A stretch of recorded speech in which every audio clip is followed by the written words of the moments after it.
어떤 책에서 이런 글을 본 적이 있습니다.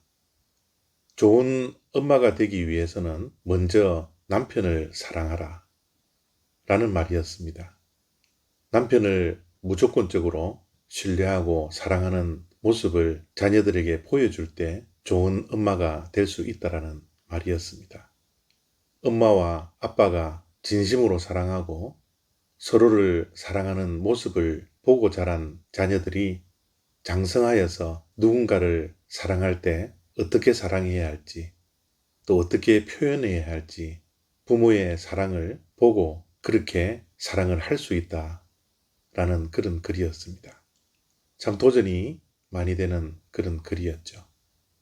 요한 1서 4장 19절로 21절까지 말씀입니다. 우리가 사랑함은 그가 먼저 우리를 사랑하셨음이라.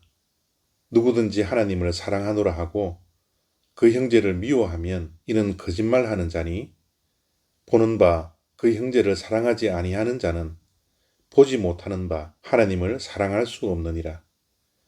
우리가 이 계명을 주께 받았나니 하나님을 사랑하는 자는 또한 그 형제를 사랑할지니라. 아멘. 탈무드에 보면 이런 말이 있습니다. 사랑받고 싶으면 먼저 사랑하라. 하나님의 사랑법이 그런 것 같습니다. 하나님께서는 우리를 먼저 사랑해 주셨습니다. 그런데 참 놀라운 것은 하나님께서 사랑한 우리가 누구입니까? 우리는 죄인이었습니다. 우리는 연약한 자들이었습니다. 우리는 하나님의 원수된 자들이었습니다. 그런 자들을 하나님께서는 먼저 사랑해 주셨다라는 거죠. 이것이야말로 무조건적인 사랑이고 자격 없는 자를 사랑하시는 하나님의 사랑법이지 않습니까? 그런 사랑으로 우리를 사랑하셨으니 그 사랑을 받은 우리도 하나님을 사랑할 수 있다는 겁니다. 받은 사랑을 돌려주는 것, 그것이 사랑인 것 같습니다. 우리는 하나님을 얼마나 사랑하고 있습니까? 하나님께 사랑을 받은 만큼 우리는 하나님을 사랑하고 있나요?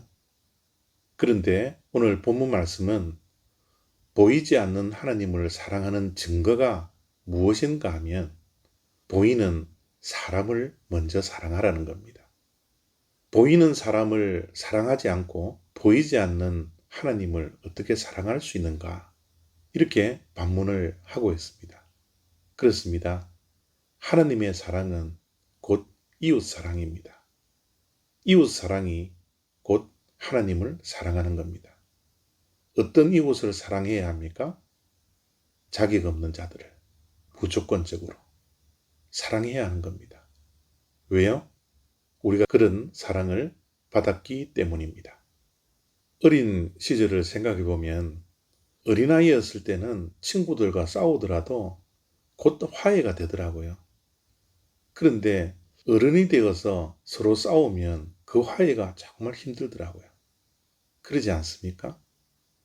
아이 때는 싸우고 미워하더라도 금방 다시 화해하고 또 놀고 친해지고 하는 그런 모습이 있었는데 어른이 되면 조금이라도 마음이 틀어지고 서로 상처를 입히면 화해하는 것이 힘들고 용서하지 않고 미워하는 마음들이 오래 가지 않습니까?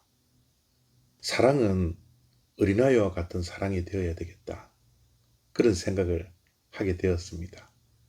우리가 어린아이와 같이 싸우더라도 빨리 화해하고 서로 사랑할 수 있는 것은 내가 먼저 그리스도의 이름으로 사랑의 손길을 먼저 뻗을 때 서로 빨리 화해하고 다시 서로 사랑할 수 있게 되지 않을까요? 혹시 내 주변에 불편한 사람들이 있습니까?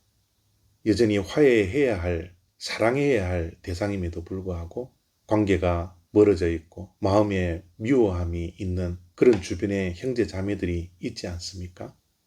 하나님께서 사도 요한을 통해서 주시는 말씀을 통하여 우리에게 도전이 되었으면 좋겠습니다.